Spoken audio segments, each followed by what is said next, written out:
famous think tank. And he said it. Hamilton, of course, is the author of Black Power and other books on government, and a major biography on Adam Clayton Powell. He's back in Chicago in retirement. We have regular sessions. You have to get on our mailing list though to know when we're meeting and where. The session today deals with the 1920s. Hold this book up. And that's covered in this book. I brought some copies for sale. Unfortunately, I could only get the hardback version. The new paperbacks are much cheaper. This, at the author's price, is $50. Can't get any cheaper. There's no profit involved for the forum. And as I say, I couldn't get the paperbacks. This is a very pivotal period in the history of Black Chicago, and it reflects the energy around the country as a whole, the 1920s, the gay 20s, the aspirin age, the jazz age. And William Adams of Kansas University asked a very interesting question, and that was this written to refute any other notions about black life, the ghetto, about the South Side, etc. Now, I had studied under St. Clair Drake, who in 1945 produced Black Metropolis, a study of life in a northern city. Have all of you heard of St. Clair Drake? St. Clair Drake and Horace Caton? Anybody unfamiliar with the two? Yeah. Okay, U of C people? Anybody from the University of Chicago? But they were writing this major study on juvenile delinquency for the University of Chicago, and based on the research of perhaps, come on in, perhaps 200 people,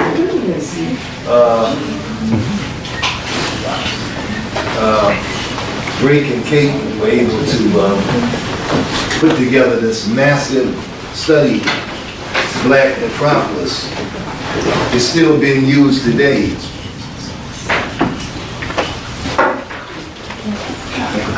Black Metropolis is referred to, no, stay where you are. That's why we can get more chairs. We want to stay where you are. Everybody's seated. This lady here, at the end, will not get our favorite food today, no oysters. Pizza, sausage. I want 3 this. I know. And you will be rewarded at the next meeting. I'm counting. All right. So this is an excellent question. I had studied under Drake. I respect Drake.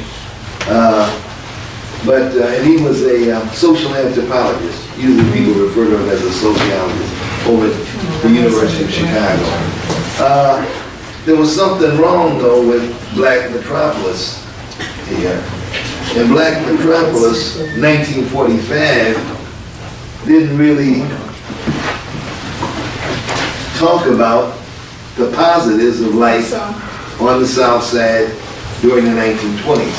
Now, this book was published in 1945 based on research in the 20s and 30s, written up with additional research by Horace Caton and St. Clair Drake in the 40s. It's a major work, a classic, usually referred to by the term tome, T-O-M-E, still being used around the world. People know about Black Metropolis. As a historian, I wanted to know years later, what was life like before the book was published in 1945, before Drake and Caton arrived in the city in the 20s and 30s. Let's see, can you, let's get this lady this chair here because I want to see. Can you, in the chair, there's a chair. Oh, you got one? Okay, no, there's a chair. Go ahead, there's a chair. What was life really like? And that's the purpose of this lecture. In regard to the ghetto, my work rejects this term. If you know anything about the ghetto is a European term. It talks about a walled city, within a city, a walled city within a city where persons of the Jewish faith were forced to live overnight. They could come out through a gate during the daytime and work, but at night all Jews had to go back through the gate into this enclosure. Racism at its worst. That was the ghetto.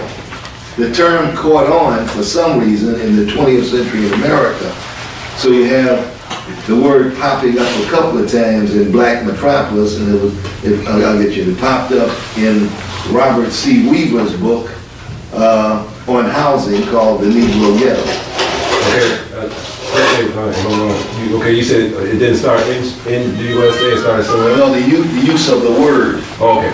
A ghetto is a ghetto, and a ghetto is a walled enclosure. Okay. You have a wall, or you can't get out at night. Okay, so what happens to Jewish people? They're here on the USA land? There never was a ghetto in the United States. There never has been a group walled in. Okay, but this is the term. Yeah. The term is useful in Europe. It has no use in America, but for some reason, people said there's an invisible wall around the black community. Okay, so it started in Europe. So it started in Europe. Yeah, it stopped in Europe. They had ghettos in Europe. In fact, the worst case of people being enclosed in a ghetto was the ghetto in Poland, in the capital Warsaw, the Warsaw Ghetto. And during World War II, the Nazis were able to kill a lot of people because everybody was trapped in this walled city. But this so-called invisible wall was said to exist in America, and people started using the term in the 1940s. And it caught on. Even Elvis Presley sang about the ghetto, didn't he? And Dr. Martin Luther King in the 60s used the term. But in Chicago, and I didn't bring my big map, would you see if the small, no, not in the book, in the office, the map about this size is probably behind the door, or it's in a white big envelope showing the 1937 map. It's either got to be behind the door, but look in the white Kinko's envelope. Okay, the office right here. The one down at the end, the door's open. Okay. You can see physically that blacks were living in a small area of the city, which made some people say, oh, there's a wall around it. No wall. But there were blacks living outside the South Side. Morgan Park, Inglewood, Lilydale, Riverdale, North Side, West Side, in two different areas. So and around the steel mills out southeast. So people lived in this area around State Street from Wentworth over to Cottage, from about 22nd Street out to about 47th. But they also lived outside this area. But people said, well, everybody lives in that area, that's the ghetto. So it's very tricky. He's bringing in a copy of a map showing you how the black community was spread around. I use the term when it comes to boundaries as blacks living throughout the city and the boundaries being elastic. How do you prove that? You just look at census data. You have a black family on that block. Then you have another black family 3 blocks away on that block. Then you have a cluster of blacks 5 blocks over there. And then you have 20 blacks. This is it. Yeah, that's it. And then you have the big area called the Black Belt. Yeah, the Black Belt. This is what people talk about. That's the old South Side. 22nd Street to about 47th, and then it expanded. Wentworth on the west, where Sox Park is, over to Cottage. And you better not cross Wentworth.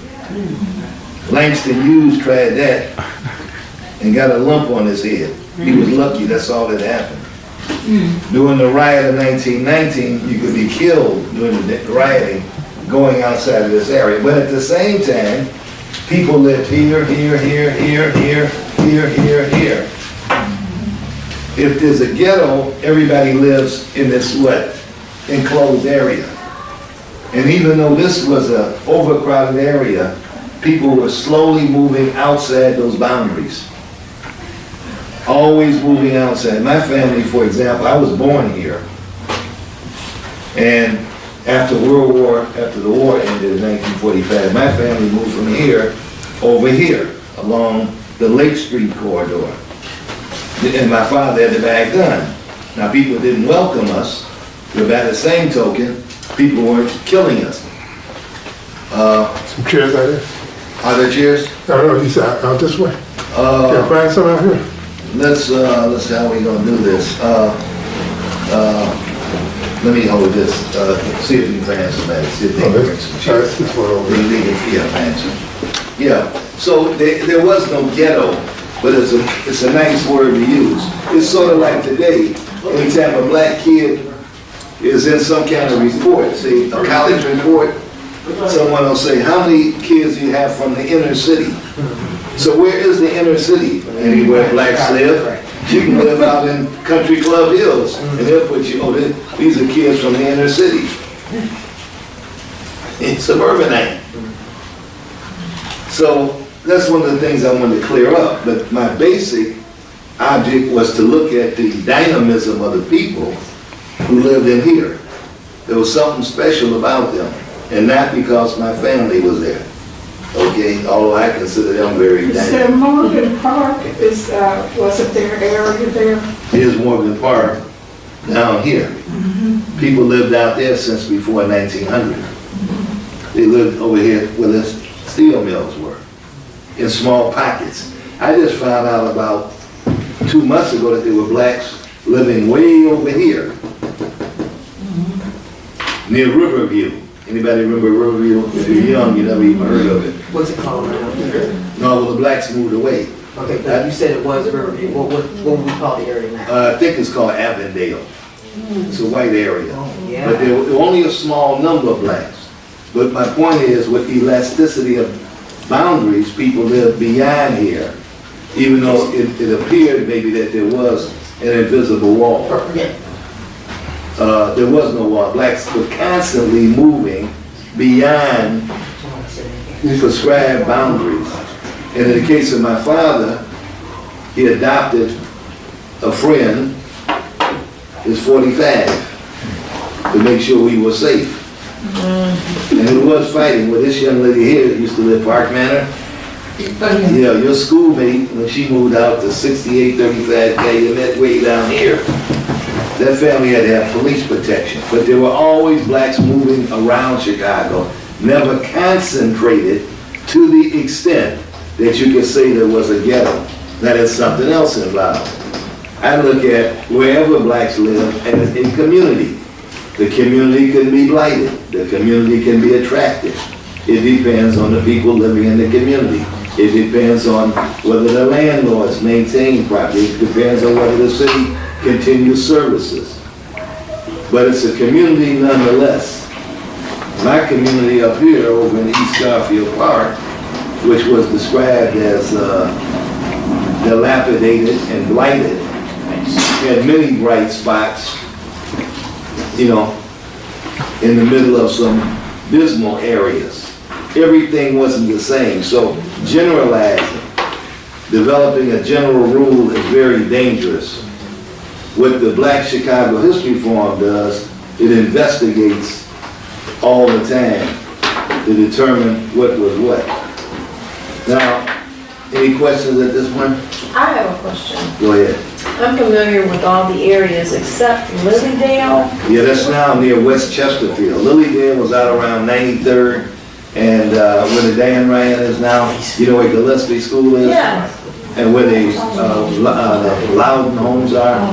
Yes. It was out that way, Lilydale, and then at the end of the war, World War II, housing was built for black veterans. And then housing was built immediately north in what was to become West Chesterfield. Now it's a middle class area, West Chesterfield. Nobody even remembers Lilydale having existed. But I have somebody that will be reporting on it within a month or two. So if you sign up for the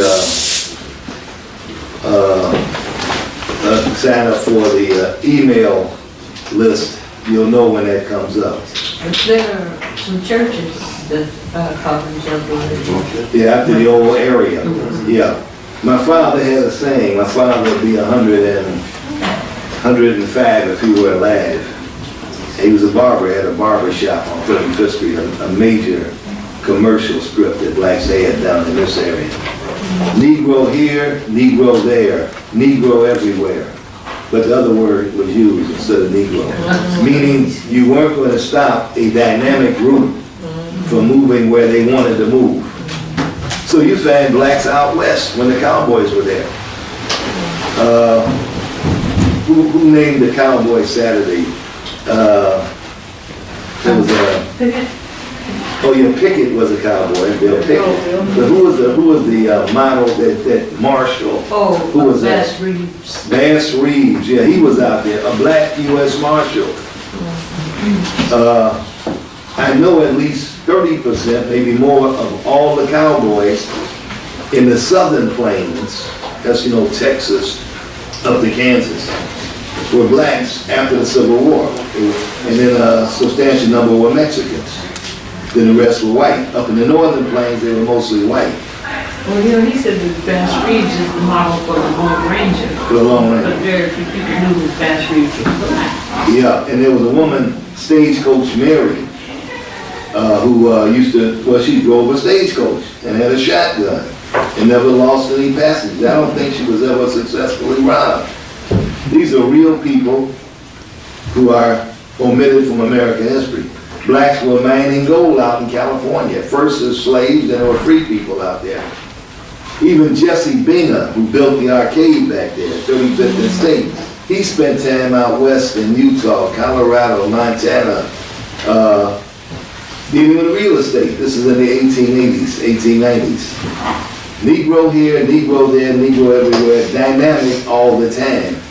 Never boxed in or completely shut out from doing what he or she wanted to do. Remember I said she because the woman who drove the stagecoach was every bit a woman, but tough as Who's tough? Joe Louis, that's who was tough.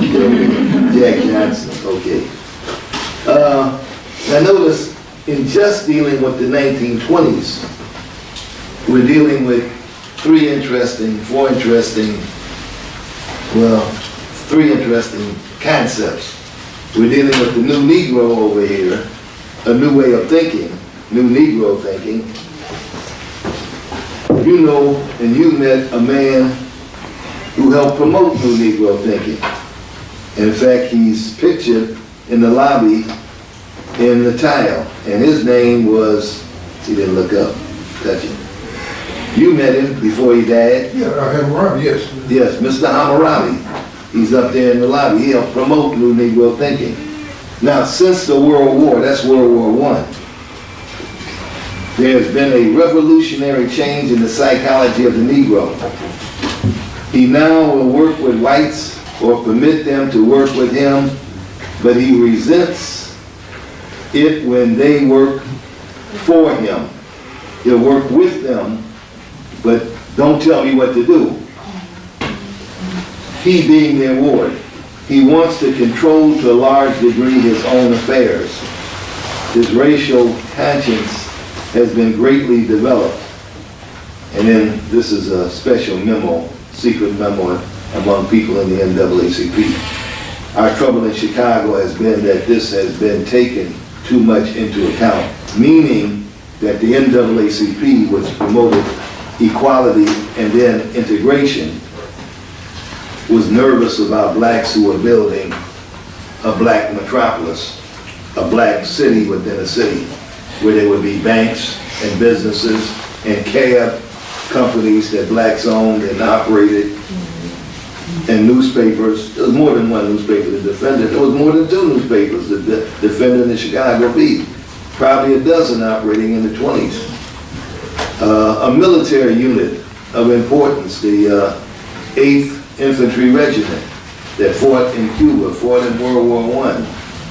So in Chicago, like other groups in the city, like the Polish people that had their own little city within the city called Polonia, or the Italians over in Little Italy, or the Chinese in Chinatown, or the Swedes in Andersonville, or the Germans up north, every group you can think of, the Jewish people, first in the Maxwell colony, the old Jewish colony, and later west and north, every group that you can name was trying to do what?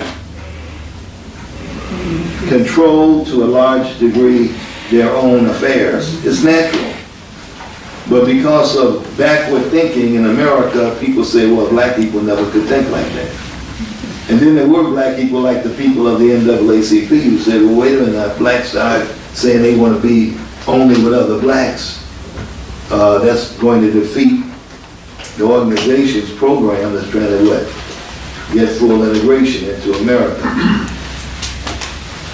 Unfortunately, even today, I just heard a report that middle-class blacks, including and upper-class blacks, including those with great wealth and with degrees, high degrees, still are not living the American dream.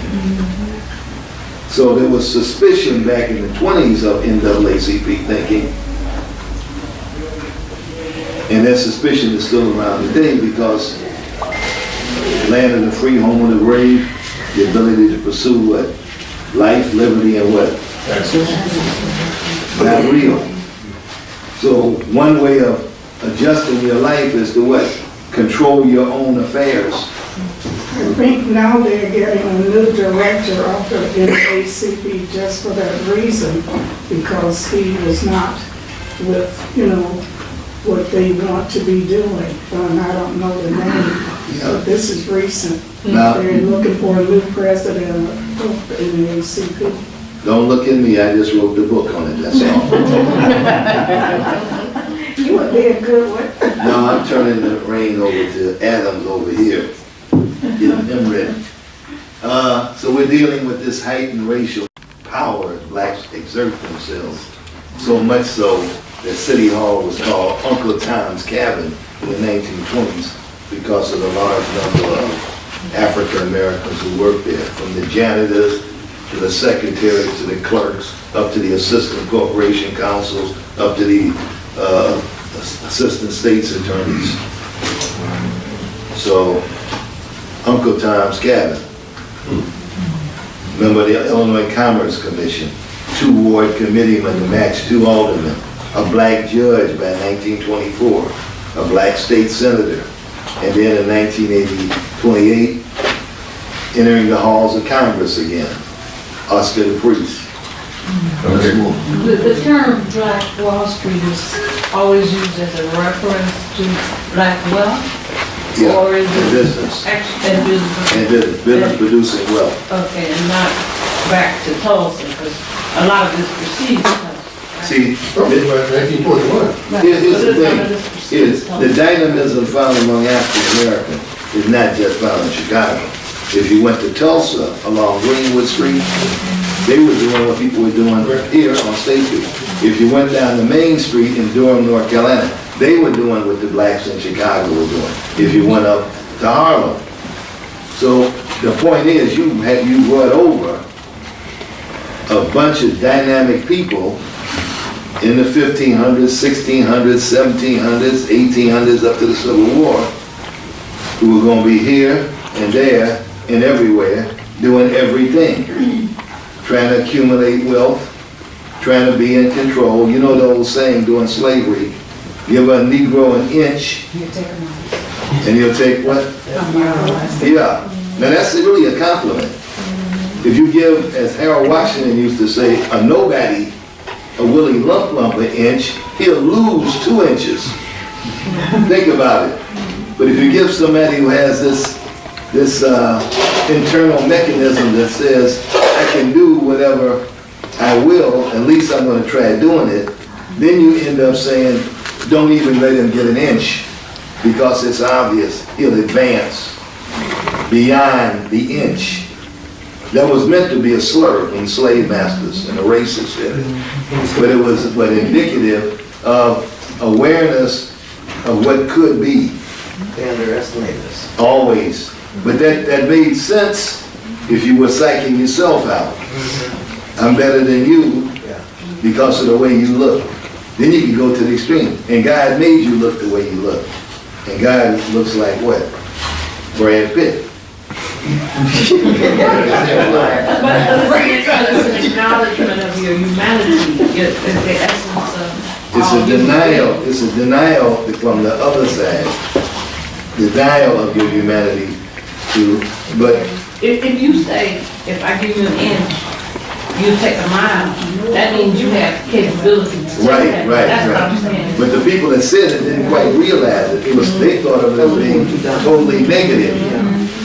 In fact, even today, Dr. Du Bois, about government at the end of the Civil War. What the people who want to keep blacks in control fear is not bad Negro government. This is a quote. They fear good Negro government. They fear an Obama who doesn't act like number 45, whose name is not mentioned anymore.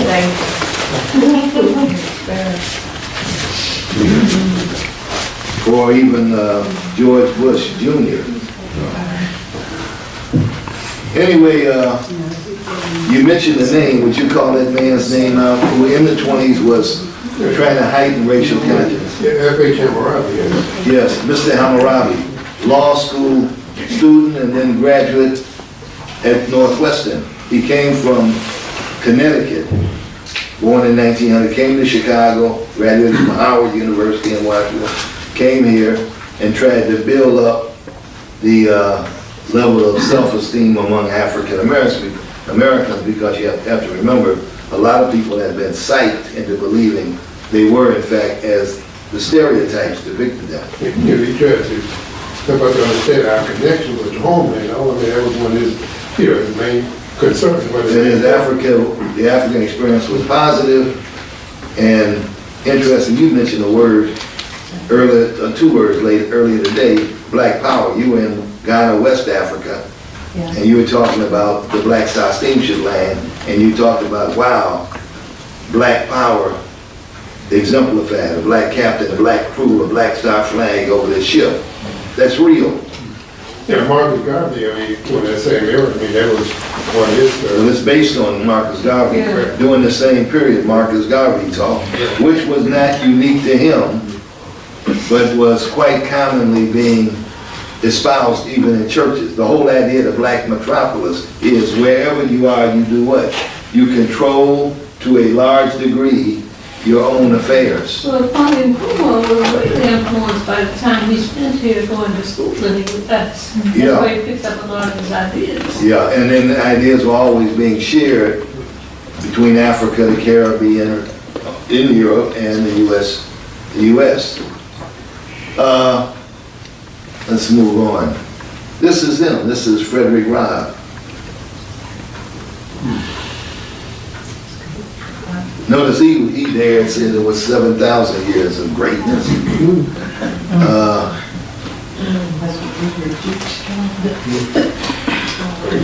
Go back and talk about ancient career. Let's see, what does it say? Who wrote this? Did you write this? No. So you don't want to read it, do you?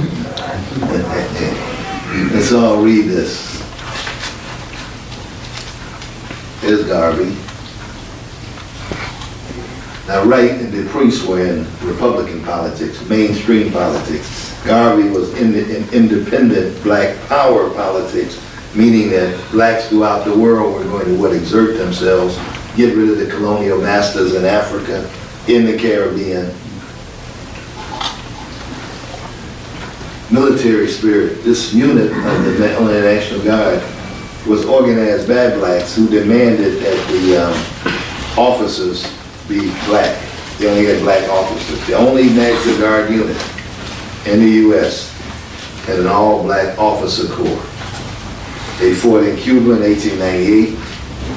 Let me shout, give that lady a chair.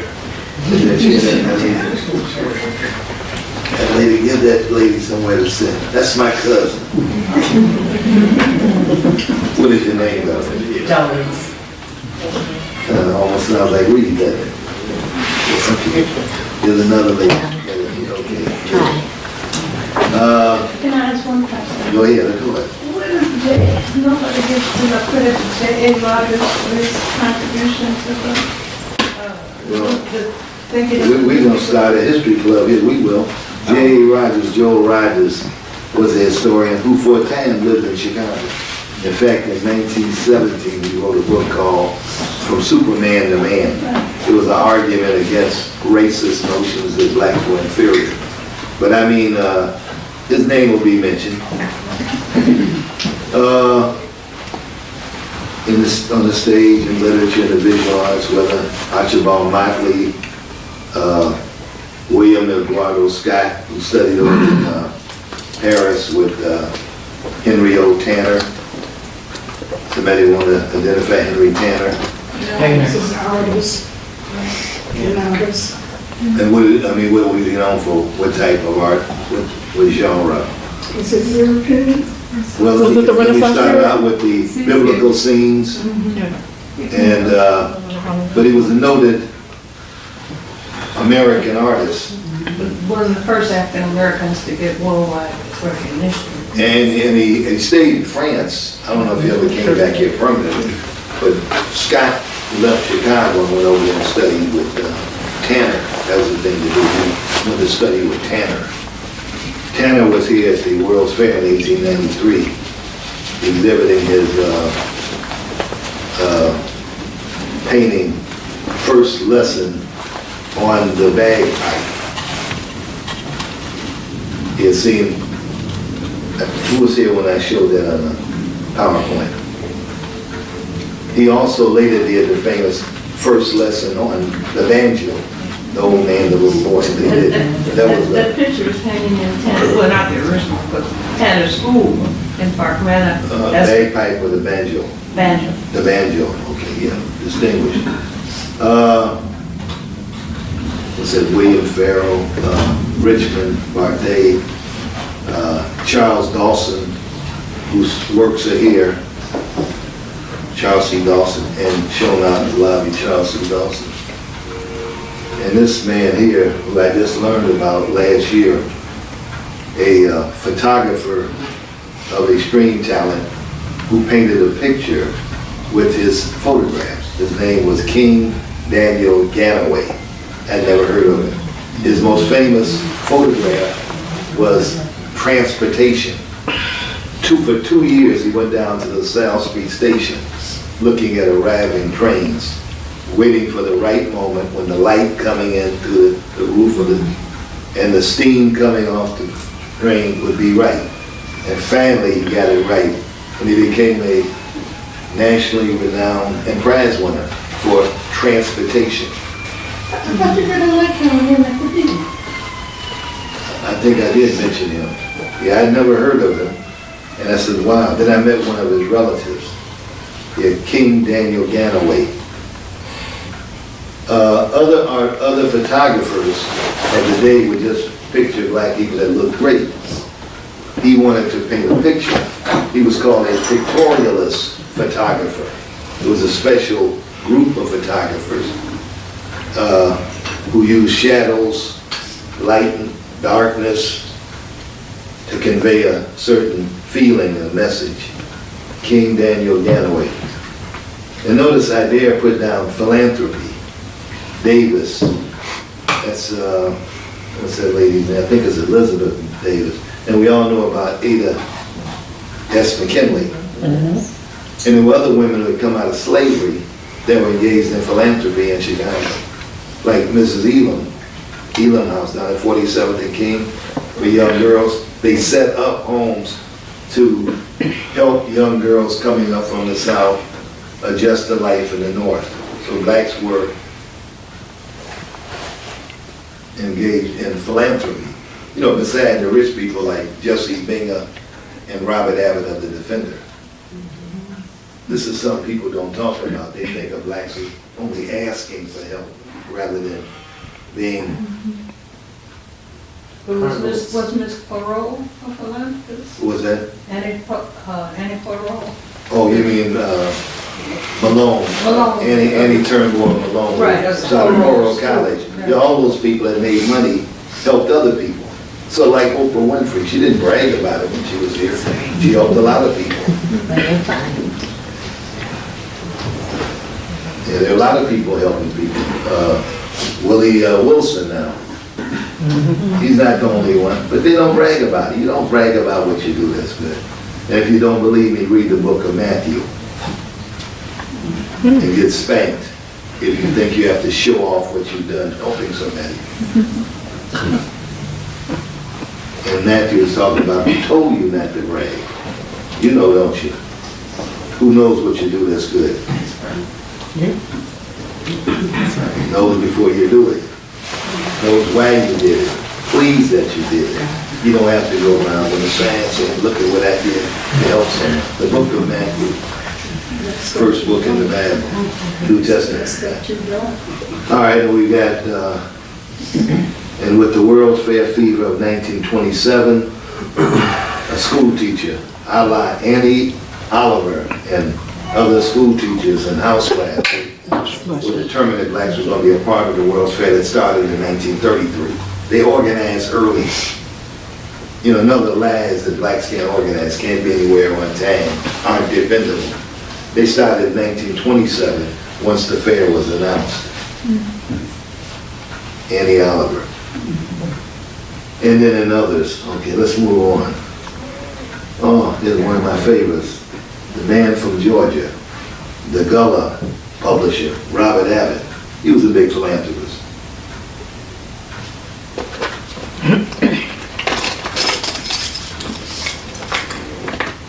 Notice they moved beyond individual accomplishments and they got together and started the ABC.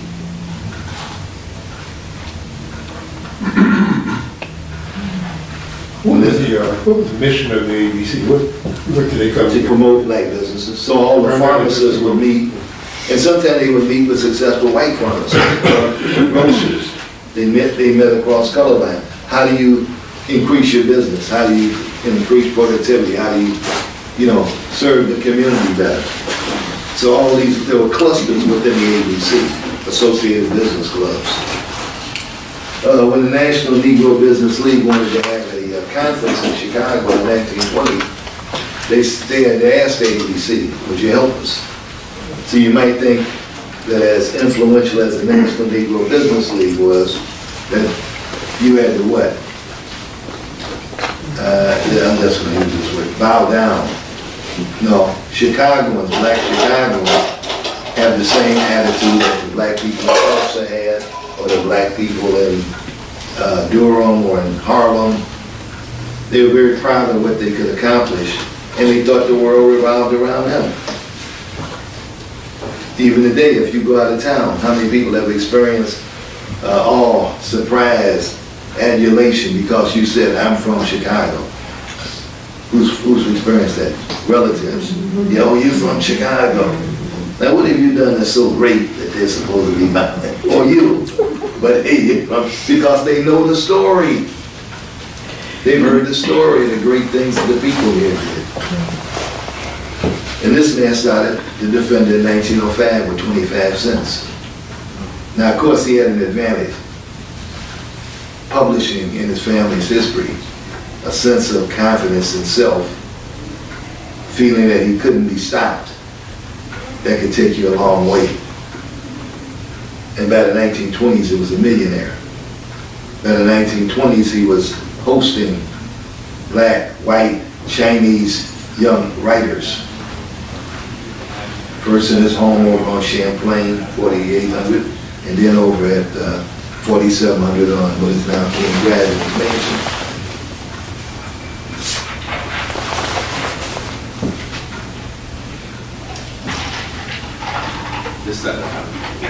This is his counterpart, Binga.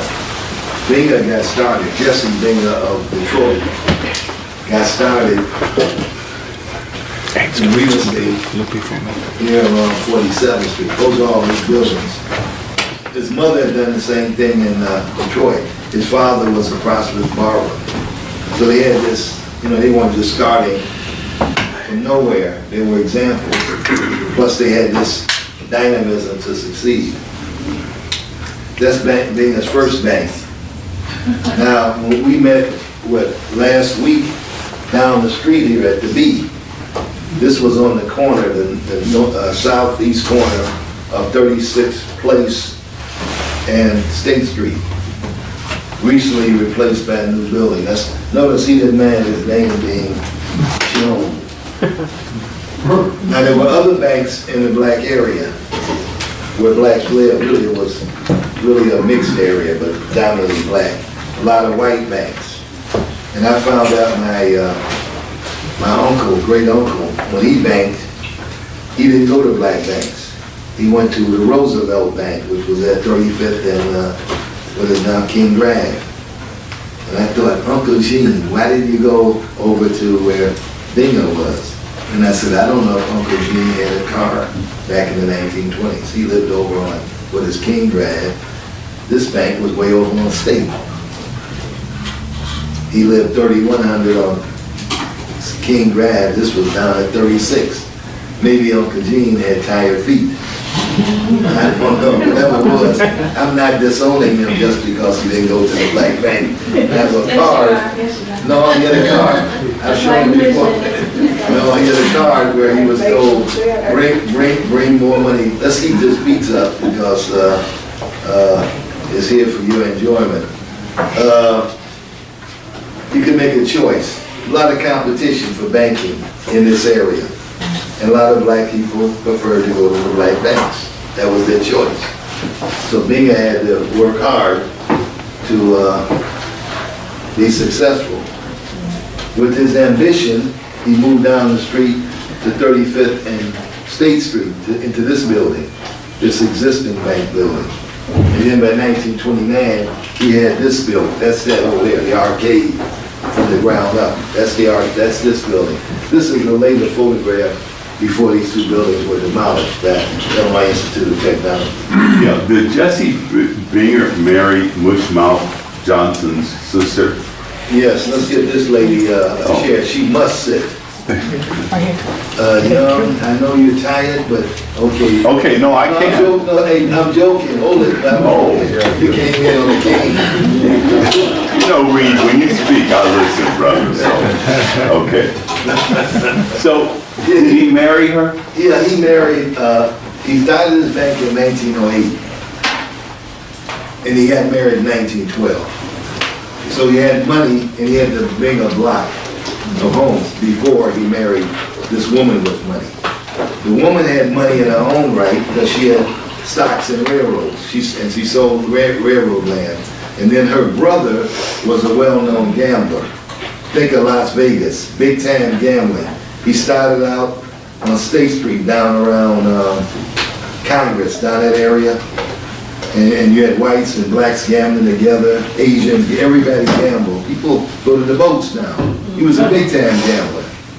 And so he died before she married in 1912. So she had her money and his money. Okay. And he left her an insurance policy at that time of $200,000. I don't know. He was very wealthy. Yeah. Yeah. John Mushmouth Johnson. John Mushmouth Johnson, yeah. And John was his name, yeah. They had Binga's wife, and John Johnson had a nephew, Fenton Johnson, who, because of family wealth, started magazines. Started one in 1917, The Champion, and you can get this on the internet. And then he followed with another magazine. Pretty good magazine, very informative, but it didn't make it.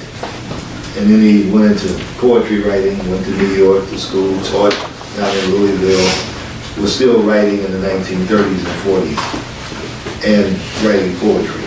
Fenton Johnson. This was Jesse Binga's home, 5922 South King Drive. Now, I never could understand why a man of his wealth had a home like this. He also supposedly owned apartment buildings on either side of this property. This property was bombed at least 5 times by people who didn't want him as a neighbor. And I meant to put up a statement from him. He wasn't going to be run out. This house is still standing. A black couple owns it. But I've seen houses of other black bankers in the country at the time, and they have big mansions. Robert Abbott had a mansion. So I don't know why Bina did not have a more elaborate home. But it has nothing like status though, right? Well, that's because of what he did, but usually you think of a rich man as having a rich man's home, Yeah, such as the homes you see up and down King like Abbott's home. right. And, but I'm not knocking him. In fact, I'm jealous, and I want to tour the house. I was promised by Professor Lionel Kimball, who knows the family that owns it, that I'd be able to go into the home. Now, this house is mentioned in, anybody ever read Studs Lonigan, the trilogy, James T. Farrell. This is mentioned, this was a big cause for alarm, a black man moving into a white neighborhood, 5900 block on King Drive, across from the park, from the tennis courts. Bomb him out. Previous to the bombings, he had joined a group called the Protective Circle. The blacks organized the Protective Circle. Everybody was somebody, and a lot of little folks got together trying to use the law to stop bombings. But the police and city officials were silent when it came to bombing blacks out. So the terrorism you see and hear about today is nothing new in America.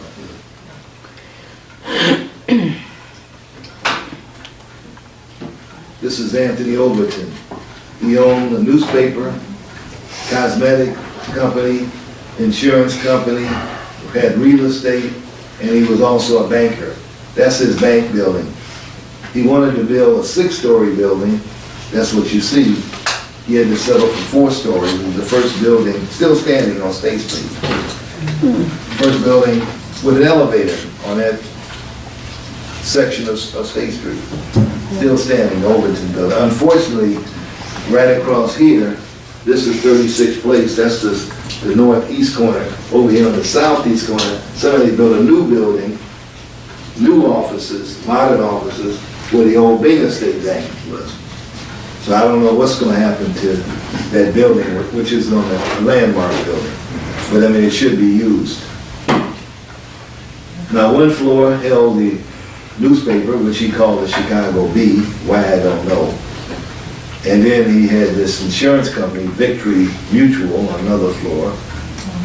And I think it was on the 4th floor that they manufactured cosmetics and other products for women. The bank was on the 1st floor, and that was named after a great hero of black people, Douglass, the Frederick Douglass Bank, nationally chartered, the 2nd bank in the country that blacks had that got a national charter. Now he and Binga were competitors, but they didn't hate each other. They were just going to do as much as, each was going to do as much as he could to what? Make money, shine in the night with the stars. But they could get together for what? The what? The A, B, C. Okay. Let me say this before we move to power, political power.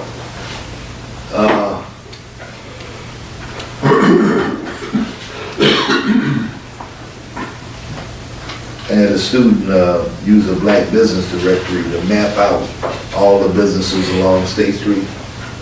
It's incredible the number of these are small businesses up and down State Street. The same way the other groups had small businesses.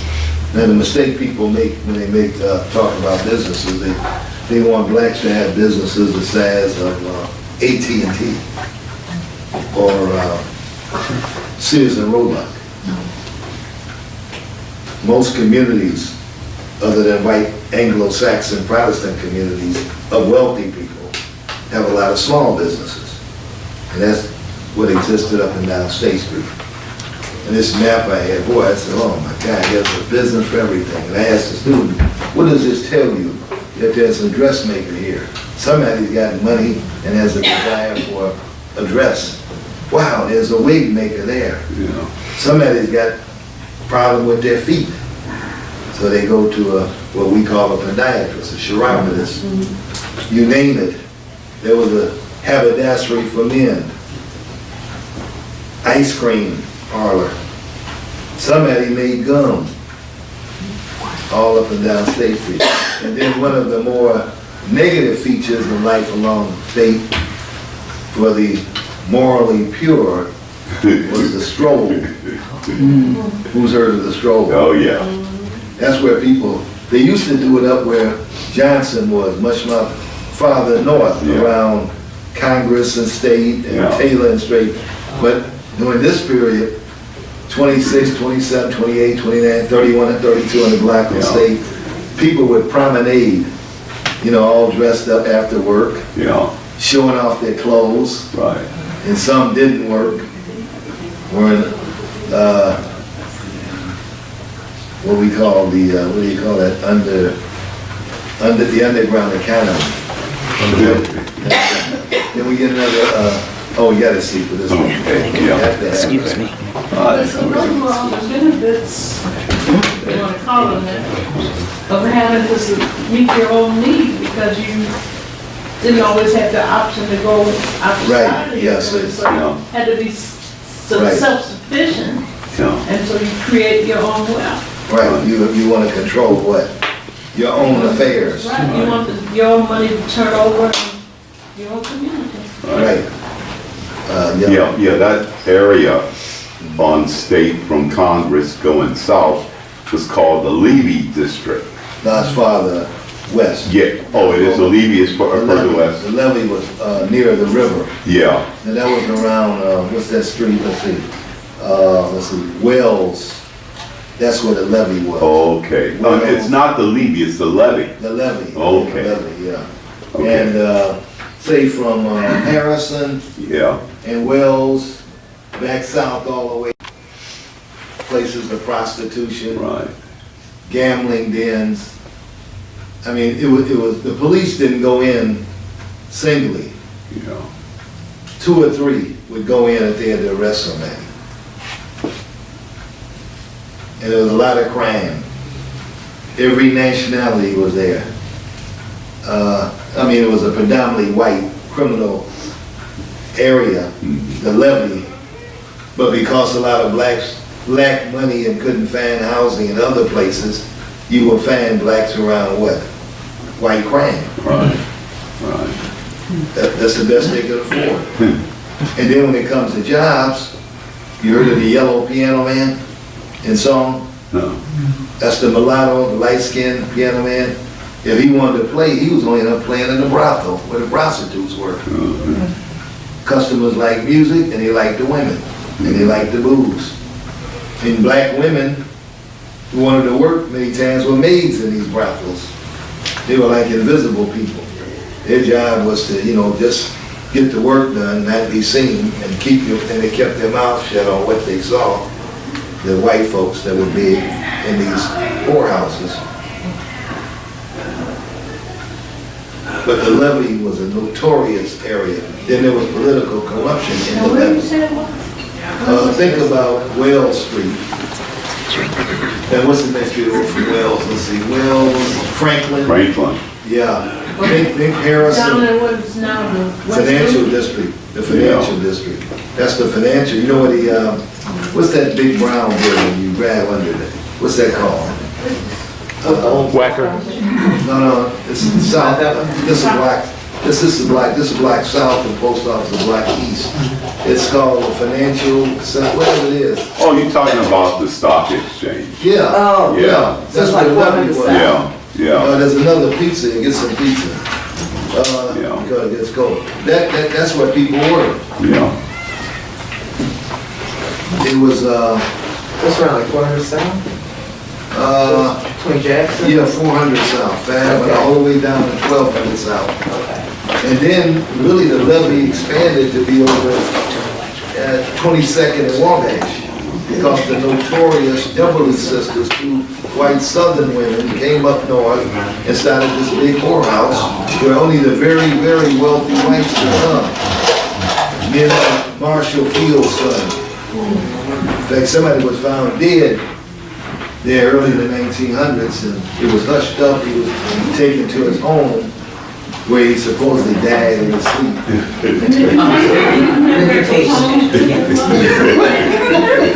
The home building was at 22nd and Michigan on the northeast corner. The Everly sisters were a block west on Wabash in the 2100 block.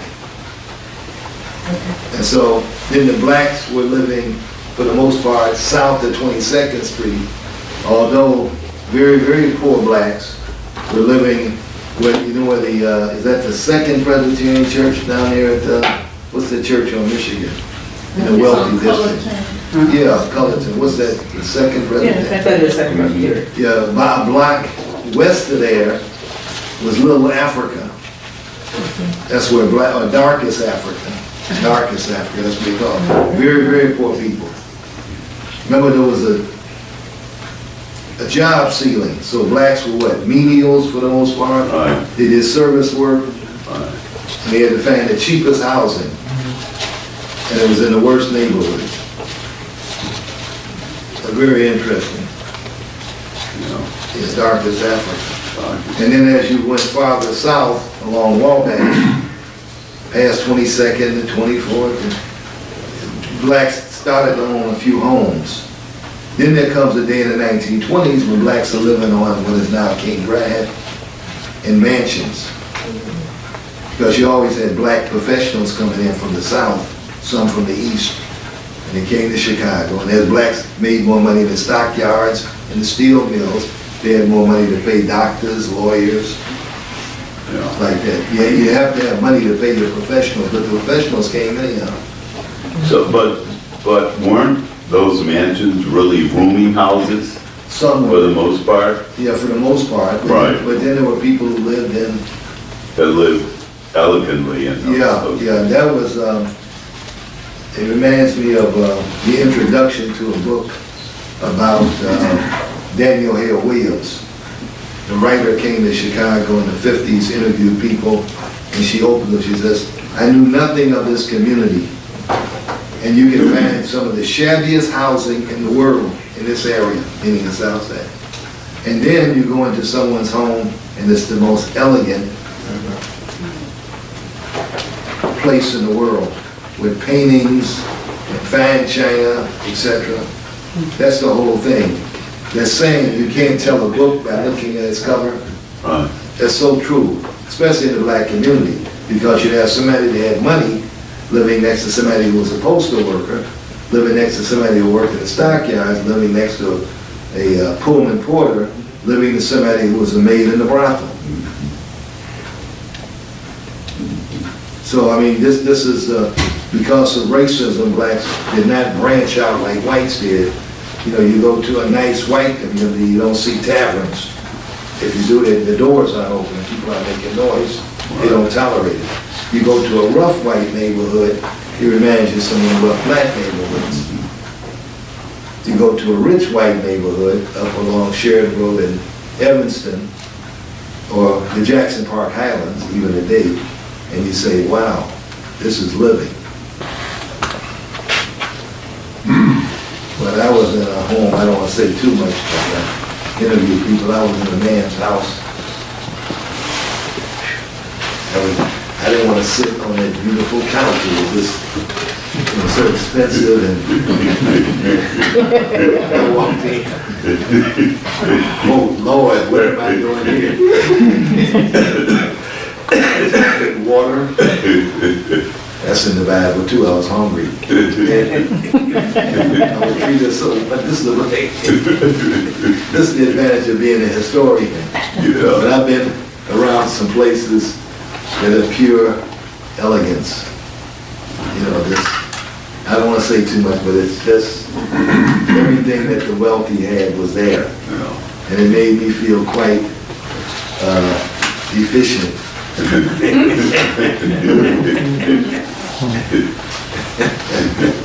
Yeah.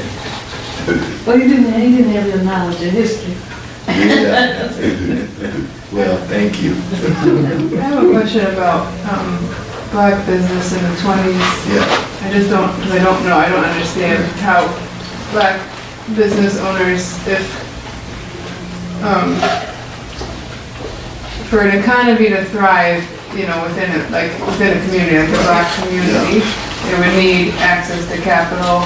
And I understand you said someone started with 25 cents. So you start with 25 cents, you need people to buy your product or service. So capital has to be injected into the economy somehow. And I think at the time, the white people were restricting access to capital. So how did certain people get around that barrier to be able to turn the engine of the economy within the Black community without? Well, this is why I talk about a dynamic community. It's a matter of what? Making an inch exponentially much more. Money circulating. Yeah, I mean, you got people, look, when slavery ended, when slaves had virtually nothing, they took nickels and dimes and built little raggedy schoolhouses that later became better looking schoolhouses. You know, that's the whole thing. What the Black community has done is nothing short of a testimony to the presence of the Almighty. Now, I can stop there because somebody will report me. He's at the Sabo preaching religion. Go on and do it, brother, because it's real. It is real. It's incredible. What I mean, my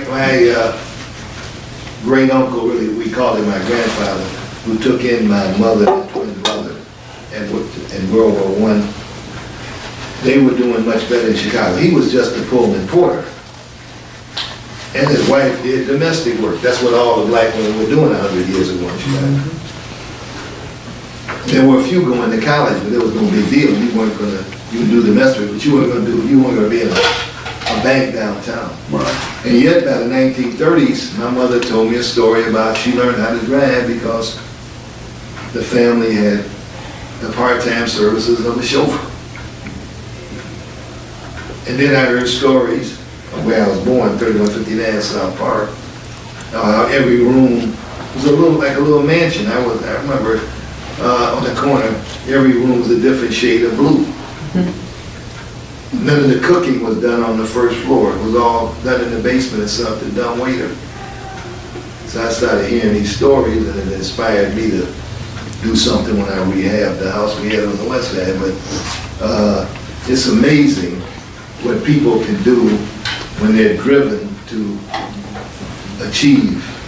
And the group that landed on these shores after what? 1 month, 2 months, 3 months, maybe 6 months at sea coming from Africa was induced to keep driving forward. Yeah. It's incredible. I cannot explain it rationally how well people have done despite the odds. And you know, the other thing would just elaborating on that young lady's question, the money was coming in to Bronzeville. Right. You know, I mean, with the stock yards and the steel mills and the paint factories and the furniture factories and the garment district where our people were working, when they got that paycheck, they brought it back into the neighborhood. Yep, they knew how to stretch it. That's important was being overtime in terms of residential lending. Yeah, they let the Black people to buy homes. I did a book where I quote from the Pullman porters. During this period, probably 1 out of every 4 or 5 men on the street was a Pullman porter. What period was that? 100 years ago, maybe 1910 or 1920. 1 out of every 4 or 5 men was a Pullman porter. This was a major terminus for railroads. And the Black men made more out of something than other groups would have. There's this drive to succeed. It's, anyway, these articles in the Defender, see, Robert Abbott had this Pullman porter writing a column for Pullman porters, so he bought the paper. This guy was a millionaire by the 20s, by the way. He had a nickel starting the paper in 1905. Yeah. He had a Rolls Royce. He was seen in tux and tails all the time. He gave money to the Civic Opera. He belonged to the Chicago Historical Society. Later, he was to donate money to the Baha'i, to build a Baha'i temple. He had a lot of money. And he gave a lot to charity. But anyway, the point here is that the money did circulate, and money went the Pullman Porters were influenced to buy homes. Don't be seen on the stroll. Go home. Stay with your family. Save up. Buy homes. Now, there's a study done. Was anybody at the lecture on West Woodlawn? Okay, we looked at the West Woodlawn community, which is down here, between 63rd Street and 67th, immediately west of Cottage. There's a little pocket of blacks. There was a study done. It showed that the farther south you went along State Street, the wealthier blacks were, the more highly educated they were, the fewer domestic workers. On the west side, it was similar. The farther west you went along Lake Street, the more people owned their homes, were better educated. So you have, what's the word, differences within the black community that were major. And the achievers were still achieving today. The achievers became the grandparents, great-grandparents of these people. They didn't do it there. Somebody said, where do the black people with money live? I said, they don't live on our street on the west side. They live down the street of the old Gold Coast. You know, over on, what's the street Obama bought on? Greenwood. Yeah, they live on there. Yeah. I had a chance, I wanted to show off from one of my cousins from Cleveland. So I took him over to this family's home.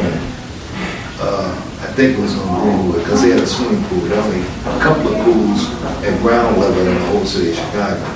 And so this is a real nice family. They had about 5 or 6 businesses. Real nice family. People from Alabama. So I made my cousin think that this is the crowd I ran with. Anyway, in the ballroom, the top floor, they had in the basement was their laundry. I mean, when I say laundry, I don't mean 8 washing machines. Yeah. I mean great big washers and dryers. And of course they had the sunroom for coffee in the morning and this kind of thing. But yeah, there's some folks that are living. And the strangest thing, this is a good question, because the assumption by outsiders is that all blacks are the same and they all have their hands up. I've been instructed by our mentor of the Black Chicago History Forum that we don't do this to anybody. We come and imagine that these were gold coins instead of quarters. We come with money and we generate money. So when did the transition on King Drive? Because I know after the Chicago fire, Right. the move was south and west, but South. yeah, and these grain merchants and these The stockyard people. yeah, these people. Retailers. Swift Mansion is on Richmond, Right. the Mortons Right. lived in Kenwood.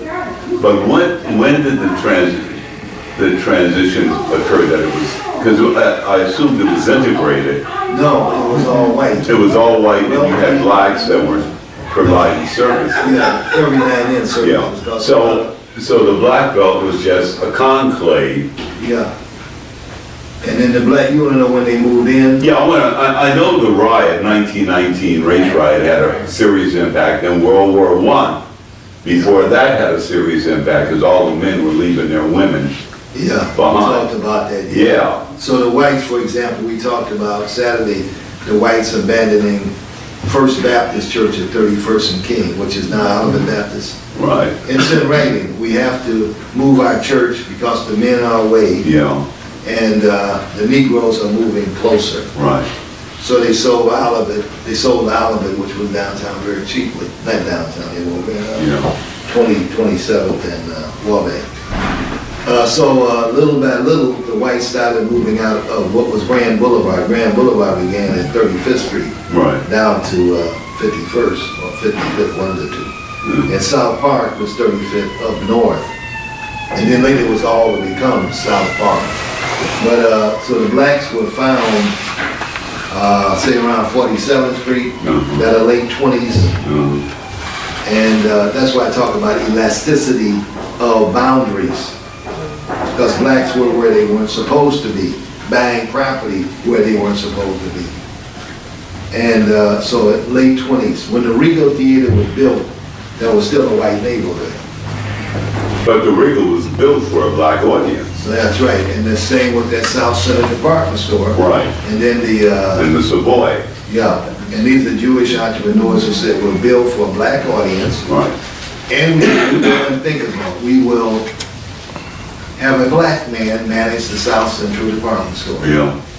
And he did it, and we'll have black counter clerks. Right. That was unheard of. Wasn't Fuller's department store at the same time? No, later. No, later. That was it, yeah, S.P. Fuller, the black man, who was a philanthropist Right. in the 50s, 60s, Right. 70s, But the Jones brothers had their Benjamin Franklin around the corner. around the corner. Very small little department Yeah, store. the first actually department store owned by They're black, black. 40 cents. But I was told, Yeah. not by you, so you can correct me, No, you, that 47 right.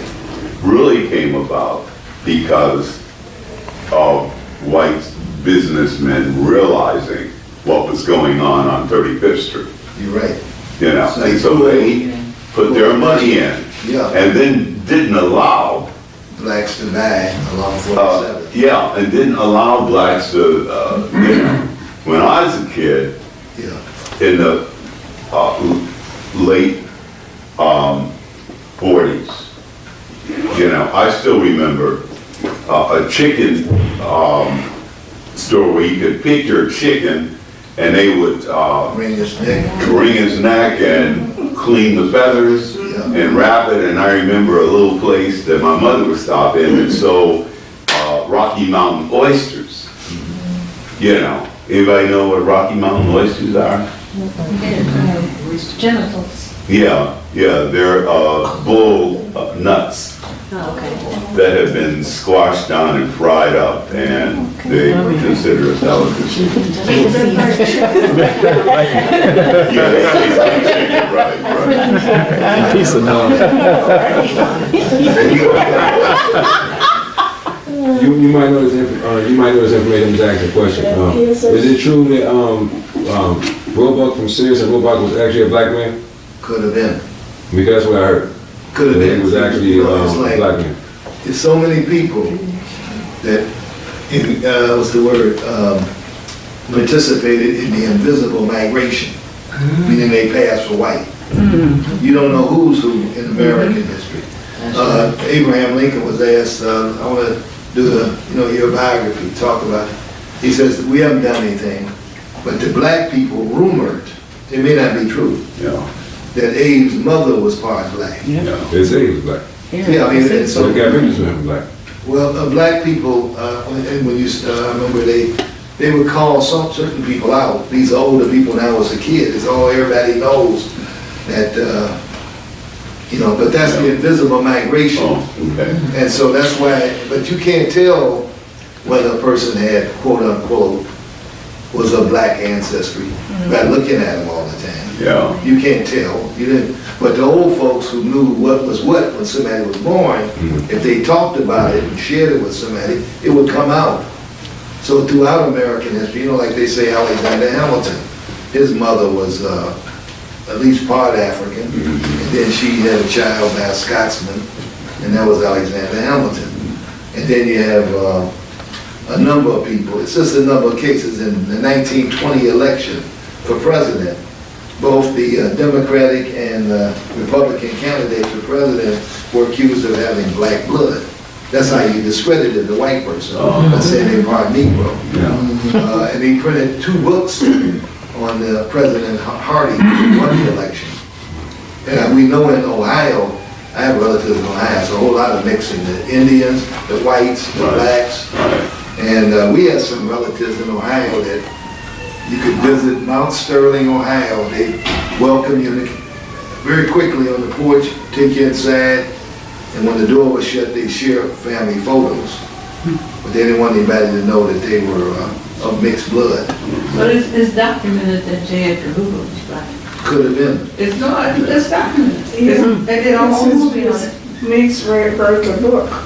Was that? Yeah, it's called What's Said in the Dark. Something. Could have been. It's documented. Except somebody of his character. We don't want to claim it, but it's documented. It's a lot of people, a lot of mixing, Yeah.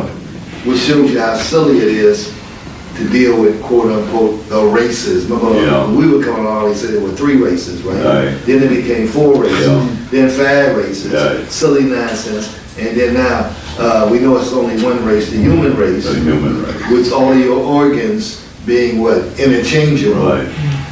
All your blood, your corneas, Yeah. your skin, livers, kidneys, Yeah. interchangeable, 1 race. Right.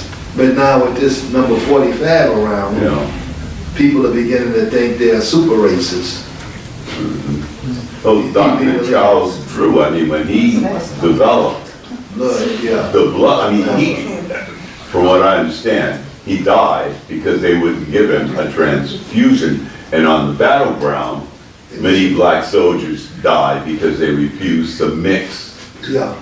white blood, And the white soldiers didn't want quote unquote black blood. black blood. That's And, ridiculous, just the nonsense. you know, I mean, as kids, we just went through some really, in fact, I tell you, my story was, a kid called me something in 1947. I don't know if it was a Negro, colored, the bad word or what. But I came home upset, and then my father, he brought this up about 15, 20 years ago. He said, yeah, I remember that. I said, and I asked you, what do you think you are? Well, since black folks weren't talking against whites, I said, I'm like everybody else, I'm white. I thought the world was made up of everybody was white. right, That's what I thought, because my family didn't teach hate. yeah. But where the color did make a difference is in our community. Because if you were high yellow, Yeah. you stayed with high yellow, and you married high yellow. No, And you kept that going. no, the old thing was that if you were dark skinned, yellow. Like a yellow girl. A yellow Okay. girl in there, doctor. Okay. I mean, this is, like my father's very dark, my mother's very light. Okay. I mean, that's just, Okay. To address him about the Charles Drew, that was supposed to be a myth. it's supposed to be what? A Oh, that, is it? Yeah, Okay. But he did that but because. he did die, but it wasn't because of that. Oh, was it? Okay. Yes. Good. Smith died because of lack of blood. She was in a car Bessie, accident. they wouldn't let her in the hospital, would they? Yeah. Okay. Who, Betsy Bessie Smith? Smith, yeah. We gotta wind up this, cause. Oh, yeah, I'm it's all, no, I just looked at the clock. Oh, This is one of the 2 men who represented the Black Power duet of the 20s, Oscar the Priest, who looked like he was white. right. What impressed me about him and this man, Diane Master, was they both were great big guys, physically imposing, sort of like me. When they both were over 6 feet. And I think I mentioned that. I mean, I said, oh, these guys were, and see, it was important. They would go up to, they could look white people in the eye, physically imposing. And they worked together from time to time, but they were not buddies. But they helped create a black Who is this Republican. person, please? That's Oscar the Priest as a young man. Would you say that actually after 1931, when the Democrats started to take over Chicago, Yeah. and you started to have black political power start to diminish, am I correct? Definitely. Good. And remember, the Democrats could take over because the Republicans had failed to correct whatever in the economy. The Republicans were to blame for the bad economy. We have a historian here, Negro, and very, he's frowning. I don't know if they necessarily lost political power. Well, yeah, because With the shift, I don't think it was, they lost immediately after the shift to the Democratic Party. I don't think they really lost political power to the 50s, right? no, it's at the point Cermak became mayor. It's about, politics is about getting everything you can and giving it out to your Right. friends. Right. So you couldn't do anything with the mayor being a Democrat, and then in 32, Roosevelt winning the presidency and sending goodies from Washington to all these Democratic mayors and Right. governors. Right. And the black vote started to diminish in Chicago, but much slower than other big cities in the north. But in the other cities, Philadelphia, Detroit, New York, the blacks turned to the Democrats because they what the saying was, what's good is an empty stomach, and with your loyalty to the Republican Party.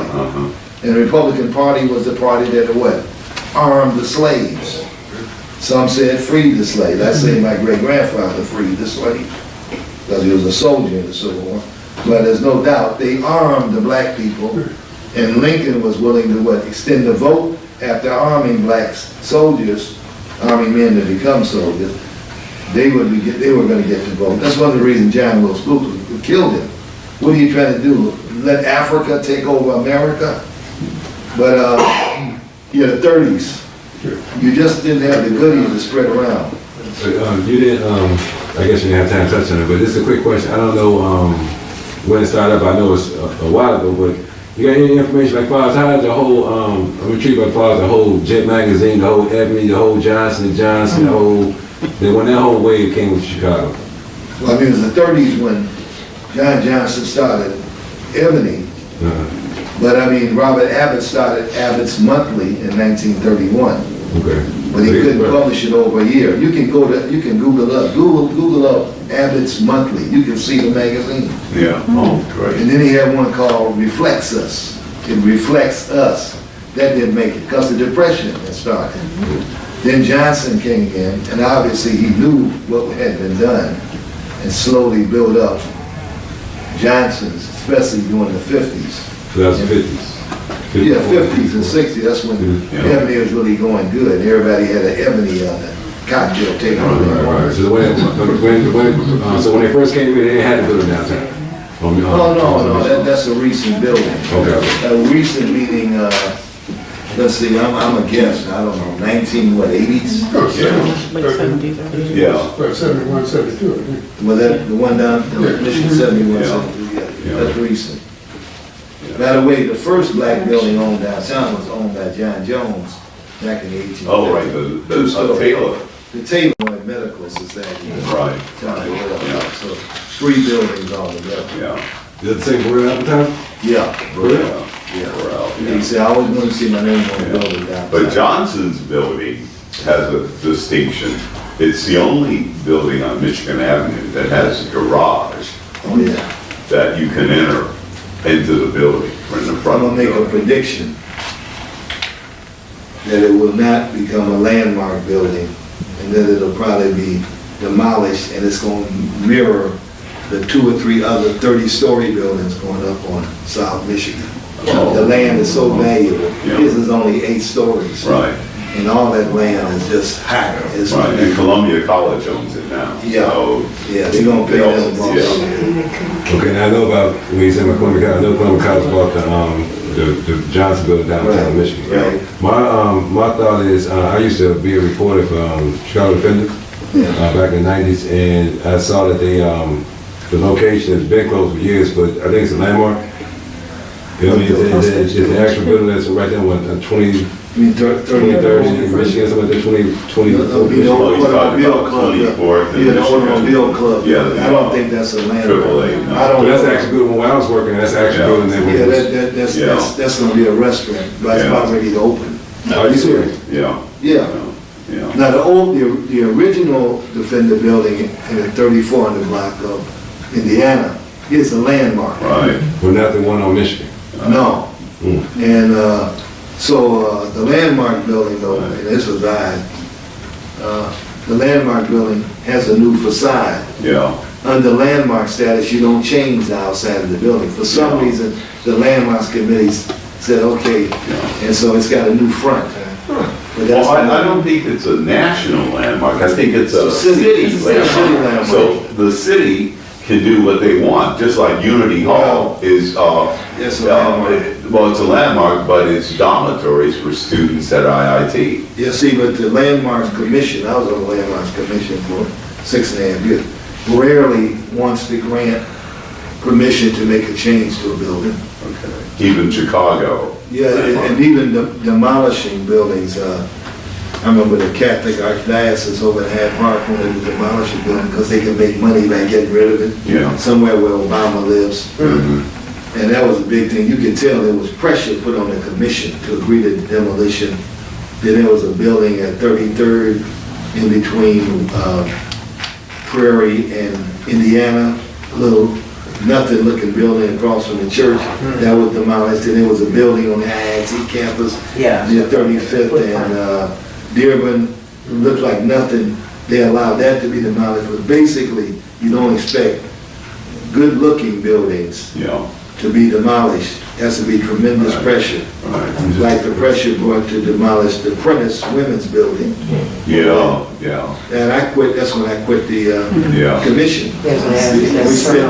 We spent 2 hours designating that the building was a landmark. It was a setup, political setup. And then the 3rd hour was built tearing down the image of a great building, architectural gem, architecture. I said, this is ridiculous. So when the vote came, all the votes were yay, let's demolish what we said was a landmark, and I gave the no vote. The result was this, because I can't afford a razor, a small little car called the girl's car, little bitty little car. This lady back here, your friend, Roberta Mack, is saying, listen here. I'm sorry, I don't have a lot, lady. But I tell you, the biggest, we have to leave, but the biggest compliment I received recently was when the alderman of the 27th Ward said, oh yeah, I know you voted against it, you're the only one. But then that's what we expect of you. Because I follow what? I want to be in control to a large degree of my own affairs. It can't be bought. I think. Thanks for coming out. You know, let me ask William Adams, we need some paper, but I don't know if You need sign-in, right? we didn't sign in today. Oh, can we use some of your paper? Yeah. If you want to be on the mailing list, would you sign in the paper? Here, I'm gonna just tear my paper out. Yeah, your email, and we'll put you on the mailing list. Thanks for coming out. Here's a couple of sheets, people, just put your names on.